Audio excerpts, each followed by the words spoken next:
Hello beautiful people, welcome back to my YouTube channel. It's your girl Adedoye Adekoya if you're just joining me, but for my returning subscribers, you guys are the real OGs. Welcome back.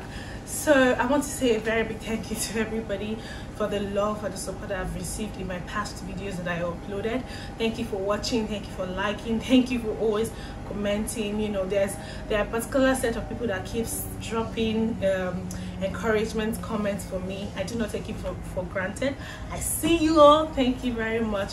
So that being said, if you're here and you're just watching and you have not subscribed, now is the best time to do so. So if you look down, you're gonna see a button. The button is red. If it's still red, that means you've not subscribed. So just click on the red button until it turns white, which means you've subscribed, so that you can stay on board and you're, you know, up to date with my premium content. You don't want to miss. And if you now want to now top it up, just turn on your notifications so that once my video drops like this, bacam, you did I just say bacam? Once my video drops like this, you've already seen it. So today's video is for international students in the UK. Okay, you've gotten your visa and you have traveled, you know, you've bought your flight ticket, you're now in the UK and you're wondering, oh my god, what do I do next? What's the next step of action? What are the things I'm supposed to do? Of course, I'm of the opinion that before you might have left your country or your you know, home of origin, you have to have where you plan to stay, because you can't just come to Heathrow Airport and just expect a miracle to happen here. So you have to have it at the back of your mind where you're going to stay. So you should have sorted that before you actually come to the UK. So the first thing is to sort your accommodation before you even get to the UK. So there are different ways for you to sort the accommodation. One, you can decide to go with the school's accommodation. A lot of people tend to do this, especially if you're coming alone. It's actually better, but it's way more pricey. But some people want to stay within the school environment and the like. So you can, you know, get the school accommodation, pay, sort it out before you come, so that you know that when you're coming like this, you already have where to stay. Some people have friends and family in the UK, so you can stay with friends and family for a while before you know, decide, okay, where am I going to, this and that. So if you actually do have friends and family in the UK, it's better. I mean, you get to settle down, you get to like go and view these houses by yourself. You get to do the viewings yourself rather than doing online viewings, and you might not see some things and all. So if you do have friends and families in the UK, it's better for you to stay with them for a while. Don't become a pest, you know, because except if their family is nuclear, even if people are like, you know, cousins of cousins, before you know it, they'll be asking you for rent or to split the bills or whatnot. Except if you guys are really tight, because fam, in the UK it's not easy, because the number of people in the house equates to the amount of electricity that will be used, this and that, and bills will be increasing for the person that you're squatting with. So you don't want to be pest, especially if you're not working and you've not started contributing yet. So have that in mind, that you need to plan your accommodation immediately you get to the UK, especially if you're coming with a family and all. Otherwise, if you don't have people in the UK, you can get this apartment before coming to the UK. There are different sites that you can get the apartment from. You can get it on Right Movers, there's Zoopla, you can get it on Gumtree, on the market, various sites that you can get them from. However, you might be asked to pay up to 3 months rent up front, because you don't have a UK employer yet. You don't. So how are they going to know that, okay, you're going to be paying them monthly, because there's no source of income for you here yet? So doing that, you might have to pay this rent up front, like 3 or 6 months. I know my brother, when he came to the UK with his family as well, he had to pay up front for like 3 months, or was it 6 months? I think it was 3 months. He had to pay up front because he didn't have it. He wasn't working here. He shuttles between the UK and Nigeria, so he does not have a UK employer. There's no pay slip, nothing to tie him here, so he had to pay up front. Once that is sorted and you're already in your accommodation, you've settled down, of course, unpack, make it beautiful. It's going to be your home for like a year or two, depending on the number of your costs. So make it beautiful, go to the stores, set up your apartment. I mean, all these things don't even really cost. You could get, you know, little household items like this from Poundland to beautify your home and make it yours rather than just an empty room that you sleep in. So that being said, another important thing for you to do once you get to the UK is to get a SIM card. In fact, you can get a SIM card before you land in your house, so to say. What I mean by this is, some people sell, not even some people, you can get stores that sell SIM cards at the airport. So buy your SIM card at the airport, and there are different networks. There's there's GiveGab, there's Tesco, there's Tree network. There are lots of network that you can get, and then you start using. Over time, I'd advise you that you enter into a contract. Like, you might not be able to do that immediately you get to the UK because you don't have your BRP yet, or neither do you have a UK address yet. But once you have those things, you should try to switch to a contract. It usually helps by the time you want to buy a house, and then your credit history and mortgage. That's why a lot of people don't have good credit score at the long run, because they don't buy anything on credit. They don't pay for things like contracts, phones, contract SIM. So if you can do that, do that. But that is not the story for today. Once you get your SIM card, of course, you can share it to your family and friends that, oh, I got a new number that starts with +44. So you share it to your friends and family so that they know that you're safe. And you also need it also for data. So data usually comes with it, internet, and that's if you're not buying broadband, the Wi-Fi as well. So one good thing that I like about the network providers in the UK is that they'll ask you for where you stay. You see again why it is important for you to have where you stay first. So because they'll ask you where you stay, or where you work, or the places you frequently visit, so that they can check their network coverage in that area, because sometimes it's not, their network coverage is not everywhere. So it might be high in some areas, it might be low in some areas. So they will help you check to confirm that your network is going to be good in your house, so that you don't have a headache with connecting your laptop or whatnot. So that they do that, and that's really a good one, and I commend them for. So once you get this, I'm sure that before you got to the UK, you've been getting mails from your school, correspondence mails, updates mails from your school. Please follow up with that mail. Set up your student email. It's usually like mine now, it will have your student number at Portsmouth at myport.ac.uk or something. Yes, so you set up your email so that you not miss out on anything. Usually timetables might be sent via mail, like your student coordinator or something would send you a mail telling you how to go about things. And in the UK, it's life is so easy. Like, you can reach out to the professors, you can reach out to everybody if you're not clear about anything. So it's not that hard. So if you're having challenges, you could always reach out to whoever is your program director, your lecturers, and even if they don't have answers to your question, they'll always refer you to the right person that has answers to your question. So get your timetable sorted out, then go to your school, of course, because this timetable usually have locations. So they'll have the centers that you'll be having your classes. So you'd want to get yourself familiarized to the classes, to the locations and venues for your classes. So visit you pay millions of naira if you're coming from Nigeria. You pay thousands in pounds. So enjoy your school, go to your school, go around, just feel the view. You're going to be studying here for the next 1 year. So know where your department, your faculty is, know where the lecture theaters are, know where the venues, the computer library, the computer room, the library, everywhere, know where it is, the restaurant, everywhere. Just have a feel of the school. It's very important. So once that is sorted, you need your BRP. BRP is known as Biometric Residence Permit. It is very, very important in the UK. If you notice, once you collect your visa, there's usually a valid true on your passport. So that means that you only have that time to get to the UK. After that time, that visa has expired. Yeah, so it is now this BRP that you'll be given that would prove your right to stay in the UK. The same BRP proves your right to work in the UK. So it has your details, it has the number of hours you can work in the UK, and then it has the fact that you can stay in the UK, biometric residence permit. So it's very, very important. So where can you get this biometric residence permit, you may ask? At the point of you filling or applying for your visa, they would have asked you the location where you'd love to pick your BRP from, and usually it's either you pick up from your school or you pick up from the post office. Yeah, so whichever one you might have picked at the beginning is where you're going to get your BRP from. So in my own case, there was COVID in 2021 January, so I didn't have to go anywhere to pick it up. My school picked everything up for us and then sent us a mail that we should put our term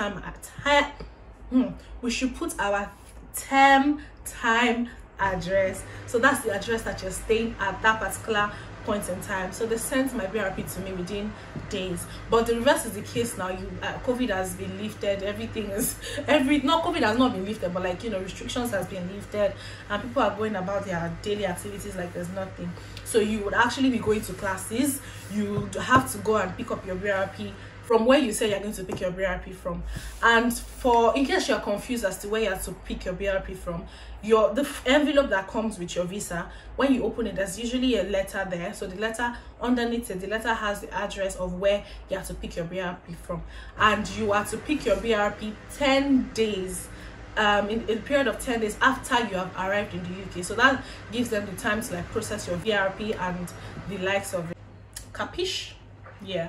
Okay, so once you pick up your BRP, then you need to open your bank account. You need your BRP to open a proper bank account, like, you know, the likes of Barclays, Lloyds, Sultana. There are lots of them that you can open with, and they are very, you know, easy to open. Most of them you just open it online. You just Google, probably for Lloyds, I use Lloyds account. For Lloyds, you just Google open Lloyds accounts, and then you see the different types of accounts. You click on classic accounts, and then you open it, and then you are going to be given the reference number. In some cases, they might generate you your sort code and your account number. So you take those ones to the bank, to the physical bank itself, alongside with your passport and BRP, and a letter from your school. Usually all schools have it. It's usually on your portal, so it's called a bank letter. So you request for it. So it's just like, you know, the school attesting to the fact that you're a student, and also it has your address that you use to register. It has your home address, and then it has the school address and all. So it's called a bank letter. You need to request for it on your portal, and then to be sent to your mail. So just print it and go to the bank, and it gets sorted. However, if maybe you're having difficulties in getting the bank letter, or you've not gotten your BRP yet, the first type of account that you can open with is from the comfort of your bedroom. In fact, on day one that you come, an online bank account. So there are different types. There's Revolut, there's Monzo, and there's Sterling. Those are the three that I'm really familiar with. I have both Revolut and Monzo. So you just click on, you download Monzo, the Monzo bank. I'll put the description below. So you download the bank, and then you just fill in the details. It will ask you basic information when you arrive in the UK. Then it usually asks you to snap the stamp that the immigration stamped on your passport at the point of entry, so that they can confirm that truly you are in the UK, to avoid fraud and stories that touches the heart.